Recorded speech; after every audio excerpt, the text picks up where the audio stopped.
kur aug āboli, ir tikai dabiski, ka viņi arī tiek fermentēti.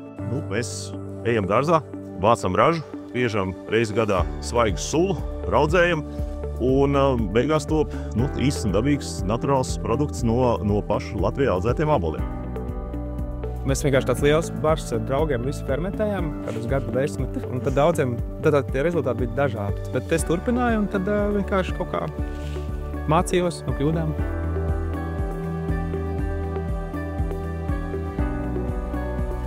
Gadus atpakaļ mēs sākām taisīt pirmo sidru.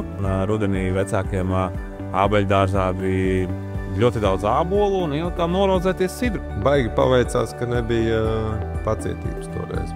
Un mēs nesagaidījām, ka viņš beidz rūgt, un viņš jau bija salds.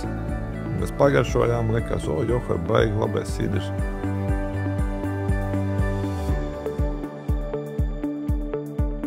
Mēs bijām vienu mucu ar ābolu sulu aiznesuši ābeļdārzā. Baigi labā dzira sanāca. Norūgu pat ar dabīgiem raugiem. Tas bija vienkārši superīgs ceriens. Bet, riskēt nevajag, un, protams, izvēlamies tur tādus drošos raugus, lai tad arī tas produkts sanāk tā kā jābūt.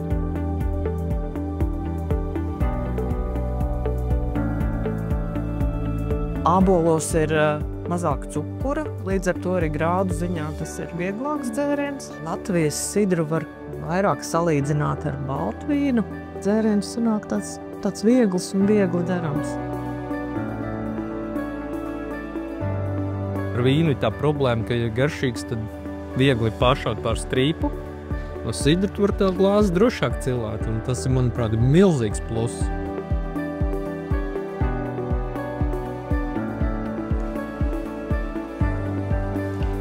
Ko tu saki? Man liekas, ka ir foršs, svaigs, aromātisks, kraukšķīgs, labi norūkts.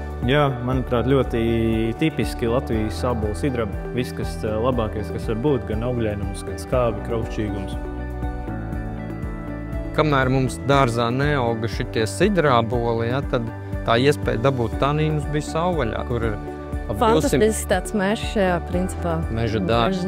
Meža ābolu mežs. Šis, piemēram, ir pārvilostas sidrābols, ko mēs esam atraduši mūsu Apple Safari braucienos. Viņš ir baigi foršais, sidra. Šo dārzu stādījām pirms 10 gadiem. Šās vecākās ābeles, bet ir daudz arī jaunākas. Mums tagad ir hektārs. Mēs droši varam teikt, ka mums ir hektārs.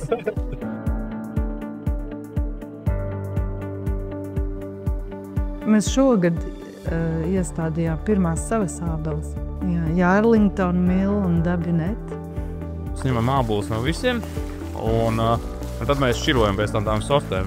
Onkulīši, kas katru gadu uz riteņa rāmja to vienu savu maisiņu ved, un tas man liekas ļoti forši, ka tas tā kā tie vietēji iedzīvotāji arī vienmēr zina, ka ir vieta, kur viņi varēs atvest un novākt.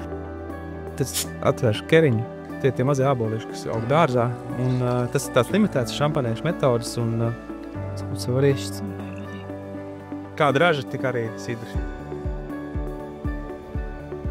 Man šis dzēriens atgādina tādu gatavu bungieru, ka viņās iekožās, pilnīgi tā kā sula tek, tas voda. Jā, karstais sidrs mums arī, protams, ka ir, jā. Tā kā goda lieta katram kārtīgam sidra taisītājiem, karstais sidrs arī jābūt, jā. Rudenī eksperimentēsim jaunas garšas pļavas ar zālītēm un tāds, tas man liekas tāds segments, kas varētu būt interesants. Esam ierīkojuši burvīgu vietu degustācijām, kur var sabraukt gan pilns autobuss ar ārzemju viesiem, gan nelielas pašmāju kompānijas, kas grib vienkārši labi pavadīt laiku. Mēs uzklāsim jums galdu, sagatavosim dzērienus un pacienāsim. Un procesa gaitā parunāsim par vīnu, sidru, mūziku, mākslu un dzīvi. Priekā!